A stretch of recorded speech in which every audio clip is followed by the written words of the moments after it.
Greetings and welcome back, everyone, to Factorio Beginner's Guide, where I am joined as ever by Shenryyr. Say hello, Shen.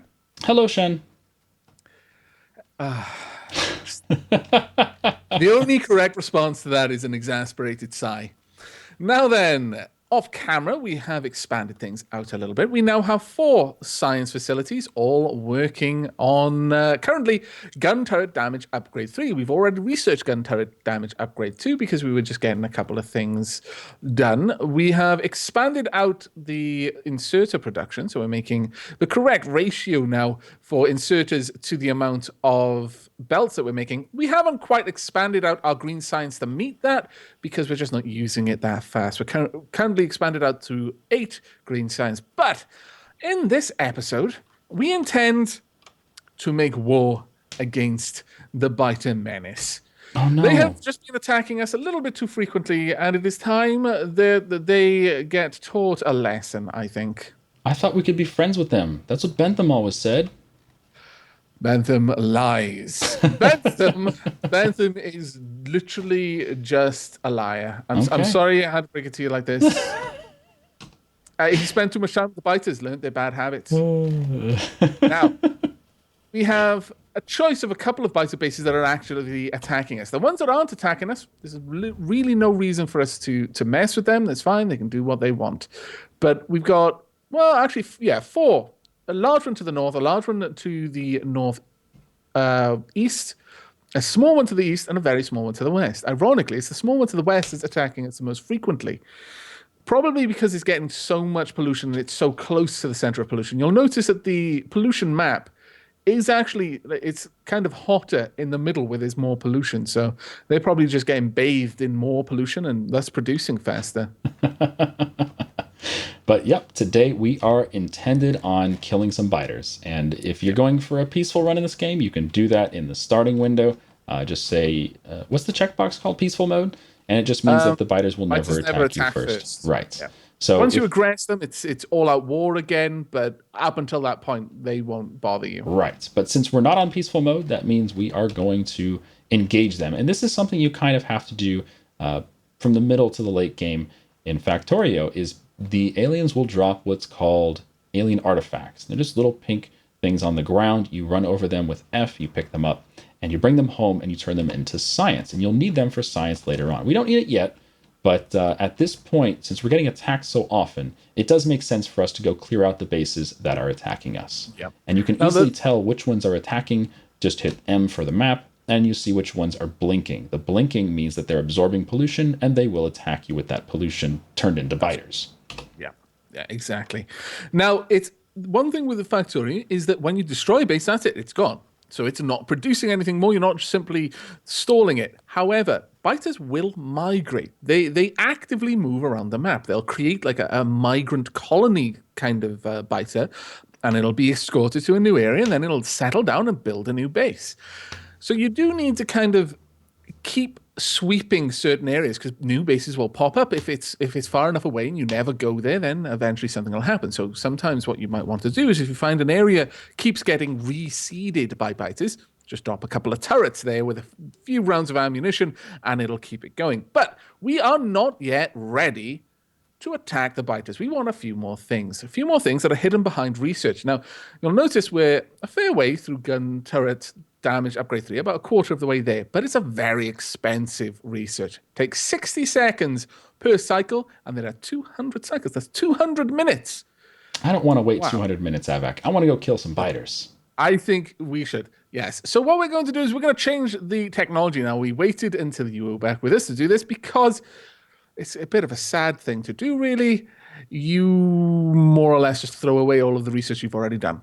Yep, we are going to need steel processing to do this, though. It does not keep progress of your current research. So even though we're going through a very long research topic right now, and we're about 20% of the way through, we're going to lose all of those beakers that we've put in. That means we've lost a bunch of copper ore. That means we've lost a bunch of electricity. That means we've lost a bunch of iron ore.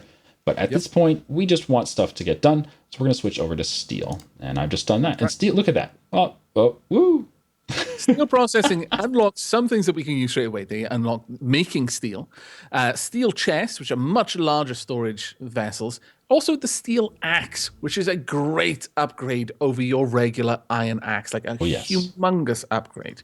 So I'm just going to go ahead and make one of those straight away. Oh, we need steel. I'm not going to make it straight away. I lied. We first need to make the steel. Now, the steel is made in a smelter, just a regular smelter, but it uses iron plates. So you need, if we find, where are we? Here we are. We're going to set up a bunch of smelters along here to draw iron plates off the main bus. It's also very close to the coal, and then it'll produce steel for us. So it's nice and easy. We are Maybe going to need 6 in a total. couple. Yeah, that's fine. I'll make 6 long-handled inserters. I've got 2.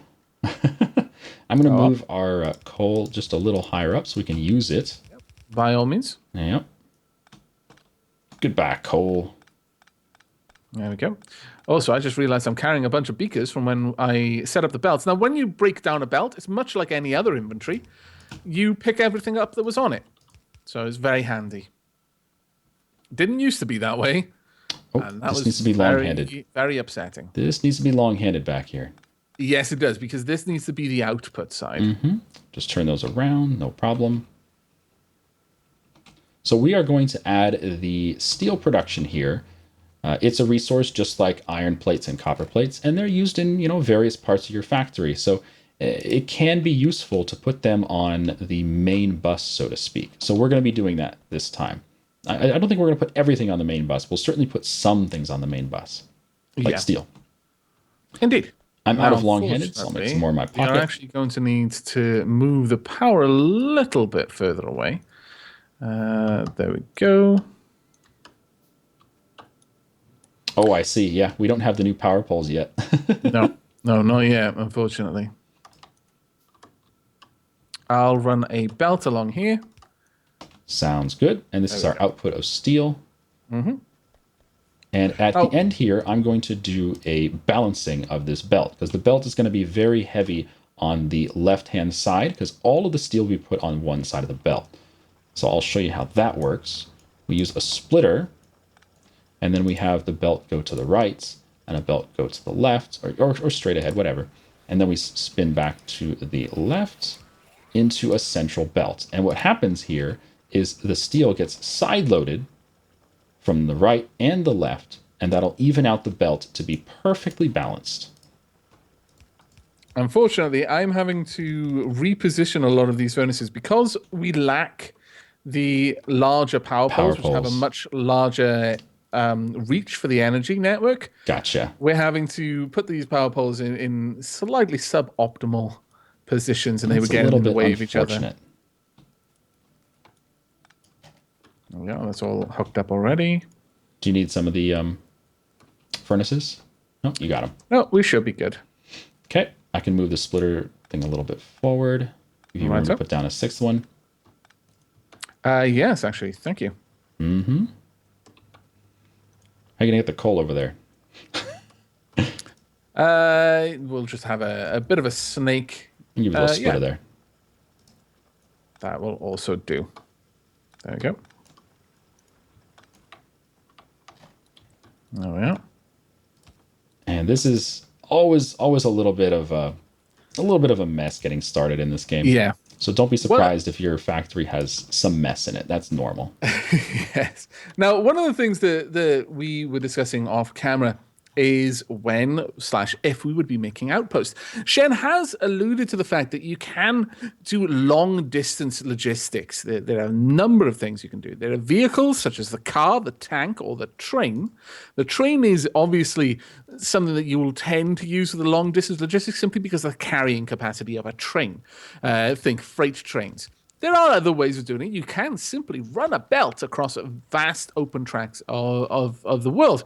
However, belts are a bit more vulnerable to attack than other things. I mean, the train track is as well, but thankfully, trains moving at high speed tend to dissuade biters from standing on the tracks. Oh, that's true. Trains do damage.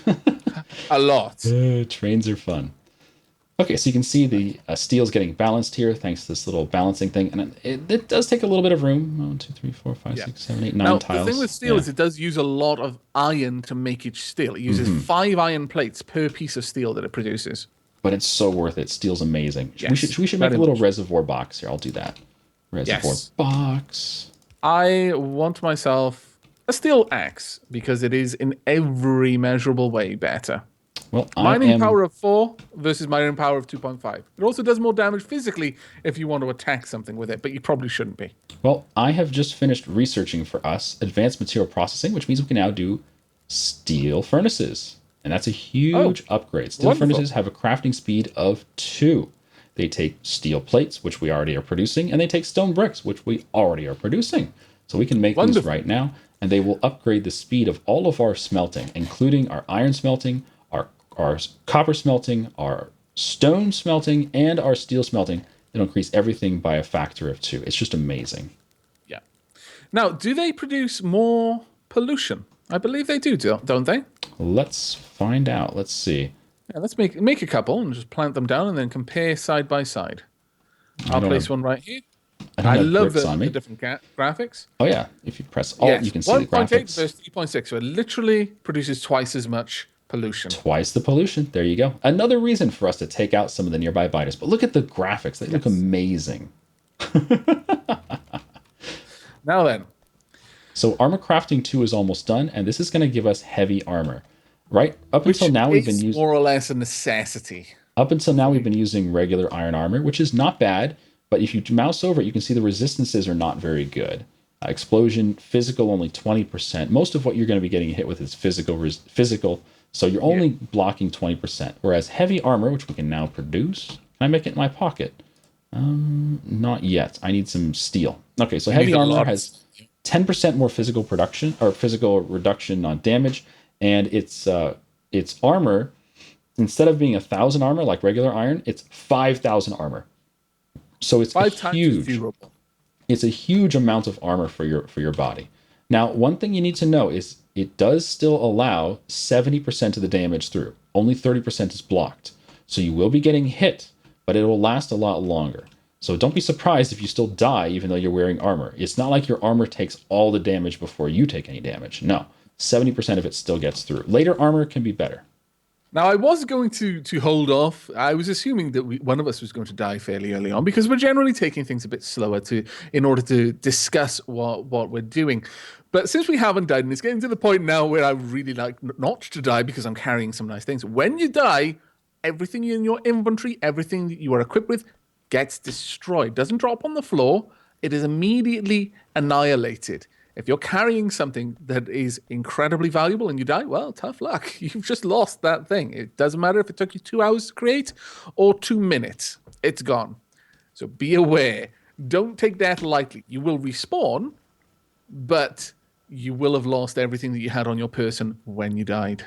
So something I need to bring up is our stone is no longer being mined. We're out of stone. Ooh, okay. Now, there are other stone deposits around. Our map has been expanded considerably. We can see a couple of stone deposits. They are fairly far away, though, so that's probably going to be one of the first outposts we try to build. There are dots of stone around as well, just tiny little bits. But this actually gives us a reason to build up a filtering system for that one little tile there. Or simply, we can just move this around, actually. So, no, I lied. There's no reason. We can just, Just don't worry be about inefficient. There we go, like that. But we are going to have to expand out to try and get some more stone because it is a needed resource. However, I did want to just cover one nice little thing. You'll notice when I'm not wearing armor, my graphics are very different. Oh, I've yes. just kind of got like just clothes, really, and a coif or something. Then put armor on. I've got a little welding mask. It looks kind of cool. I'm now carrying like weapons on my back as well. But then heavy armor changes this even further. Oh, it should do. Did you put it on? Perhaps. Yeah, I did. I thought it changed it more, but That's the apparently same. it doesn't. There might be a later stage. I believe the last stage is power armor, and I'm fairly Oh, certain power armor that looks much changes it. different. Yeah. Yeah. But yeah, that's definitely something. Is they're constantly upgrading the graphics. Like for instance, the science, all of the science graphics was recently updated, so all of it's going to look different. If you've played it before, you're going to have to figure out what the new icons look like. Yes. Okay, so do I have Right. enough steel for some heavy armor? I do. Let's build some heavy armor. Ah, good times. Take our old iron armor, Now, put it the away. next thing I would like to research before we step out is Military 2. Military 2 Ah, gives us piercing round magazines. These do much more damage, 5 physical damage versus the 2 physical damage, so over twice as much damage as the current magazines that we're using, but also unlocks a few other things that we might want to go for, like gates, so that we can actually have gates around our walls, which would be quite useful indeed. well, now that we have some steel over here, would you like to set up some armor-piercing rounds? Yes, that would be useful just as soon as the research is complete. It requires 1 steel and 5 copper. So basically, whereas our ammunition at the moment requires only 2 iron, this would mean that our ammunition was requiring 5 iron and 5 copper plate per magazine. Correct. But it A does so big much more upgrade. damage. A It's so very, nice. very big upgrade. Now, the next thing that we're going to research before we head out, though, should probably be, uh, yeah, let's just throw bullet damage 1 on, and possibly even bullet speed after that, just so that we can shoot faster when we're out there. Now, trying to get this. Are you going to build the piercing down here? Are you? It just temporarily, Yep, because I that's believe the perfectly first thing we're fine. going to do is kill the little base to the west, which means we can move our wall further Yeah. west. And that's essentially what you do in this game. If you're going to stick with one main factory, you just push your walls each direction, one step at a time, and just build new walls. In this case, I think we're looking at doing a more web type of network thing. We're going to have a main hub, and then we're going to have Yeah, little yeah. outposts One everywhere. of the ways that I typically play is I enjoy building the logistic networks, the train lines to support a much larger factory with very specialized little outpost bases. So rather than just slowly creeping the defensive wall of my main base out and basically just increasing the size of my factory, I'd have specialized little areas doing one thing exclusively, but doing it very well, and then shipping the resources off to other parts of the network where they required it. It gives you reason to build the train systems, and I think that it's really, really enjoyable. It's a very, very fun part of the game, in my opinion. Oh, I agree, most definitely. So we're getting a little bit of armor piercing ammo in here. It's slow to do. I'll probably start making some in my pocket because why not? But I've got my armor plates. I'm good on that front. I have my machine gun. I'm good on that front. Ditto. We'll probably build some steel axes at some point, but I think the armor and the ammo takes priority over steel axes. But yeah, that's one other thing is as you progress through the game, you get better tools. So don't forget Yes. to build your better tools. They're going to be amazing. There we go. Everything is now running nice and fast. And as soon as bullet damage 1 is ready, I think we should make a push. In fact, we can make a push now if you felt like it. I've got 12 magazines and 11 more being produced. I think we're good for it. Yeah, let me just go ahead and make a second gun. I'm going to be one of those people who is like, well, I could spend time moving my different ammo into the new ammo slot, or I could just carry 2 guns. Right. I think I'm With each also type going of to build ammo. a shotgun just for funsies. Ah, very nice, very nice. Now you switch your weapon. You notice you've got 3 different weapons. You switch it with Q by default. I think you can rebind that though. So the moment I'm out of armor piercing rounds, I'll just press Q and I'll revert to regular rounds. We are probably not going to have much trouble with a single building base, but you never can be too sure. If we do have trouble, there is another tactic that I will demonstrate, which is a bit cheesy, honestly, but I kind of feel satisfied when I use it. Okay, well, I found Ready? my button is not Q, my button is tab for switching weapons, but that works just fine. And again, if you want to attack a biter or a base or whatever, hold down spacebar. That's it. Easy peasy. And now that we have upgraded equipment, this is just going to be simple. We've got another attack. I'll take care of the attack that's coming for you. There we They're go. dead. There we go. And this is what there we're we go. talking about. This is the alien cotton candy, also known as alien artifacts. And there are small ones and big ones. The big ones are what, 20 or something like that? And the small ones are just 1. Sure. I believe that's actually modded. I Oh, think I'm sorry. here Okay. it's just Just the one small type of ones. alien Okay. artifact. There are lots of mods, and that's something we haven't really discussed too much, other than to point out that we are using the more light mod, which simply makes nighttime a little bit more visible, and only because we're recording this for YouTube, and YouTube tends to darken the videos a little bit. But there is a very, very vibrant modding community, extremely well supported by the developers. So if you want to change the game once you've got it, there's something that you want to change. You might want some added features, or just to tweak the balance of how recipes are put together, that sort of thing. It is more than likely that someone already has you covered, or you could simply do it yourself. It's very, very easy to do. Yeah, I will certainly say though that if you're going to be playing this for the first time, just go for a vanilla playthrough. The game is extremely Indeed. enjoyable. I Indeed. think I played 7 full times through on Twitch before I even considered doing mods. I'm like, I don't want to do mods. I don't know how to do mods because I just like learning the game from start to finish. And there's so many different ways to play as well. Like Yep, learning to use the different absolutely. weapons, learning to like not racing for the finish. There's different aspects of the game you can enjoy. Absolutely, absolutely. Now we do have quite a lot of stone stored up here. So at this point, what we can do, since we absolutely Turn the need it, inserter around. yes, indeed, that is exactly what we need to do. So one, two, and there we are. Now that Fantastic. will fuel our continued brick production. One thing though is we don't actually have bricks being stored, We and do. that is a problem. Oh no, no, not bricks. You're Yeah, quite right. We turn it into walls. Ooh, very good point. And walls take quite a few bricks, though we've almost filled up the walls. Interestingly. However, we really should now look to expand out and gather some more stone. That is definitely going to be the next thing. We've got a little biter attack coming down, and it's quite possible that they will actually reinforce and reseed that area before too long. One thing to note is if you're going to take out a base, and I think you touched on this, if you're going to take out a base, if you start building structures where that base used to be, the biters will not produce a new base there. So No. what I did on that hut is I put down a telephone pole, and that's all it really takes. Just put down one object, and they won't build in that exact spot, but they can still build near it. There's a certain amount of Yeah, tiles that they have to be away before they'll build a new base. So that's right. typically, if you know where they're going to have a base or whatever, if they previously had a base there, then just put down an object of any kind, and it'll prevent them from building on that exact tile. That's right. Yeah. So where would you like to go? Well, there's one little tile of stone down here, 321 there, but that, as you can imagine, that won't last us very long. But a little bit over here, there's a little bit more stone just hidden amongst this I tree. see. Yeah, just want to belt that over. Yeah, I don't think we need any kind of complex logistics to move this around. I do see some nice places of stone to the southwest. There's like a double little area next to a small little biter thing. But beyond that, there I don't see Yeah. anything amazing. No, Sometimes, stone is fairly shy on this map. yeah, sometimes you'll have a lot of stone. Sometimes you won't. You know what it could be? Maybe we'll find a large thing of stone somewhere and just have to train it over. Very possible. That is quite true, yeah.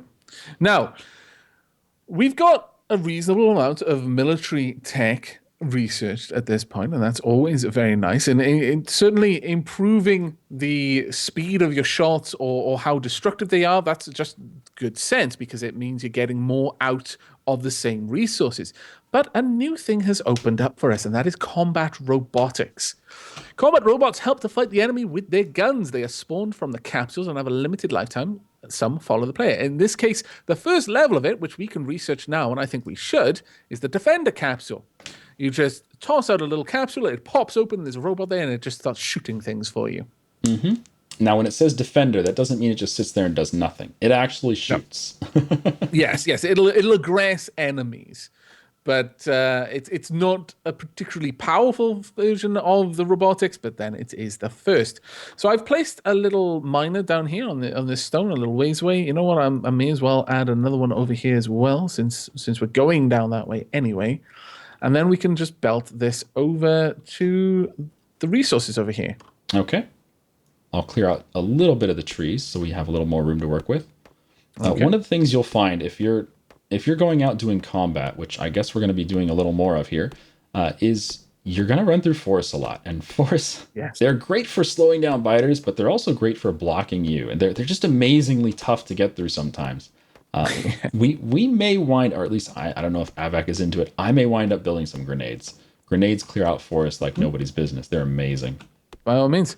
What I've just done for those watching on my video, I've just put a splitter where Shenryyr had an inserter pulling the bricks off the belt and putting it into a box. Because our production of bricks is so slow, one inserter will generally be more than capable of taking all the bricks off the belt before they ever get down to the factory.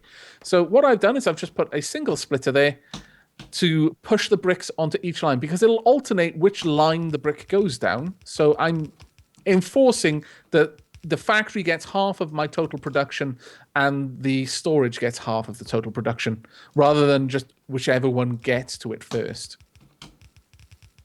All right, I'm bringing some stone up here. We're probably going to have to turn this stone line around. Or you can just run a splitter here. That's fine too. Probably just split it. I am in love with splitters. I love splitters. They get so much work done. And they don't require electricity. They're just amazing. Just a little bit shy. There we go. Now, you may have noticed, or it might have been a little bit hard to see, or rather hear, that I wasn't clicking my mouse to place down the telegraph poles. There is an optimum distance between them. That is a gap of 2 between the AoE of the electricity network. If you hold down your left mouse button and start moving your mouse, then it will always place the power pole in the optimum location. It'll just place it at its maximum range apart.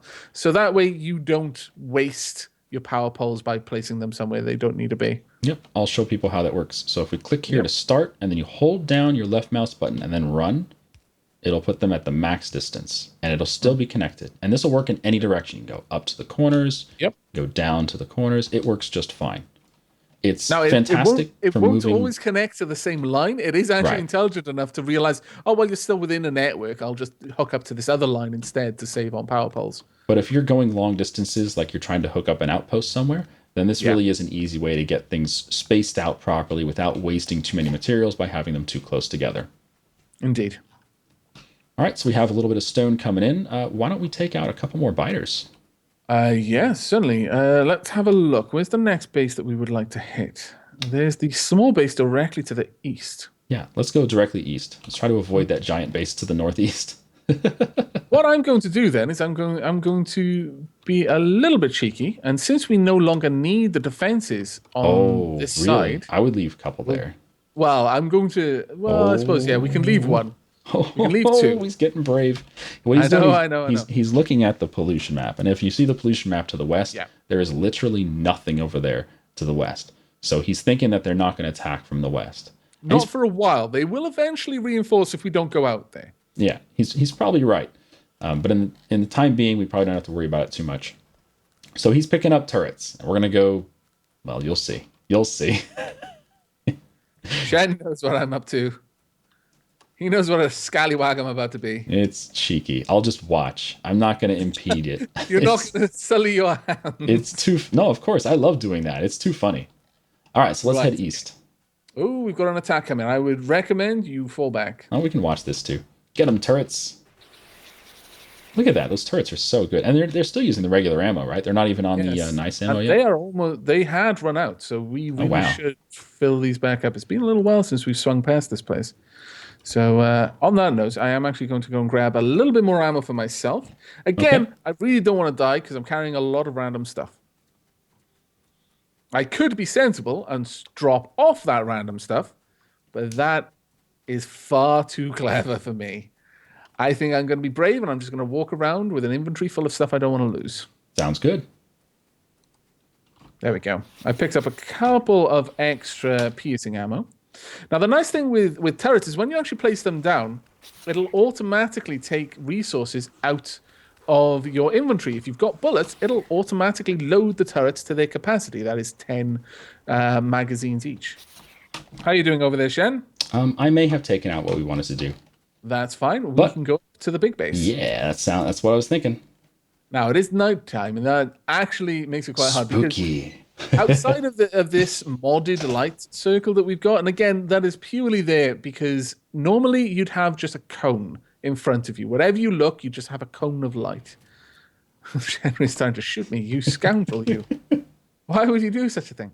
But for YouTube's sake, whilst I can kind of see into the gloom, especially when I'm around a factory, the experience has been that when it's uploaded to YouTube, it tends to darken the videos quite a lot. So for everyone else's viewing convenience, we are using this mod. But outside of that cone, it is actually really hard to see where the biters are. And I'm a little bit concerned that we'll walk into them. There are a fair few biters there. So what we're going to do is I'm going to set up a couple. Oh, it's not loading. That actually might be modded behavior as well. But we're going to pop a little bit of ammo in these. I'm not going to put the piercing ammo in these ones, actually. There we go. Piercing ammo comes with me, and there'll be another turret. But this is a defensive line we can just quickly fall back to if we absolutely need to. I could even put down a wall, but I'm not going to. Here we go. Okay, here we go. Look at those turrets. Get them. Oh. Nice. Now we've eliminated them. I'm going to quickly put some piercing guns in there. I'll protect you. I'll protect you. Stay there. Keep doing your guns. There we are. All right. Now we can move in and actually engage the buildings themselves whilst the piercing bullet-armed turret is covering us. It's very capable of slaying the aliens at this point. Oh, we haven't talked about worms yet, have we? What was that, sorry? It's not a combat, it's just a regular shotgun. But we haven't talked about worms. This is the enemy's form of turrets. And they just sit in the ground. Quite effective. They sit in the ground and they throw, I don't know, bile at you. They're hilarious. I'm using a shotgun because a shotgun does pretty good damage against buildings. Not as much as armor-piercing rounds, though. So no, Aavak's still doing more damage. But shotgun also uses a lot less ammo, so you get a lot of stuff done better range as well without using much ammo. And yeah, we really decimated this base. That did not take much. Yeah. And if you hold down F, run over all the cotton candy, pick it up. You actually don't need to hold down F when walking over the alien artifacts. Yes, because they always spawn on the ground. And there's never a reason to leave them behind. It's automatic. If you walk over, even in the proximity of them, you'll automatically pick them up. Okay, I'm going to put down victory poles over here, telephone poles, so that they won't spawn in that exact location again. Not quite a flag, but the thought was there. If they had flags, I'd be planting them all over these miners. Glorious. But yeah, one of the reasons to use shotguns, especially later on when you get combat shotguns, is they don't use very much ammo. So they're very resource efficient at taking out alien bases. But they shoot slow. They don't quite do that much damage. Once you get the combat shotgun, it's much more effective. You'll see that later. Very much so, yeah. But okay, I think that is pretty much everything we wanted to achieve. We've cleared out the biter menace around our immediate surroundings, which means we've got a little bit of breathing room now. If we look at the map, there's only really one base, maybe another one kind of close that might start getting aggravated. But generally speaking, there's only one base that's really going to be responding to us with any kind of frequency or any real kind of presence when it sends its attack waves. So we can now pretty safely expand. We've got quite a lot of resources directly to our south, but perhaps in the next episode, we'll almost finish with combat robotics. I would not mind starting to look into the higher forms of logistics and eventually trains. Yep. I think it's time for us to start looking at building an outpost myself. I think that's gonna be my interest, at least, is finding a nice place out here, like some place that has copper or iron or stone or whatever, or oil even, and setting that as a target and heading over there, forcing our way in with weapons and gun turrets and everything, setting up walls and defensive turrets and building an outpost out. That would be fun. Indeed. Right. Well, thank you very much for joining us, everyone. We hope you've enjoyed the episode and that it was informative. If there's anything you'd like us to cover, then do let us know in the comments. And even if we aren't able to cover it in a video, we will cover it by replying to you. But until next time, do take care. Have a good day.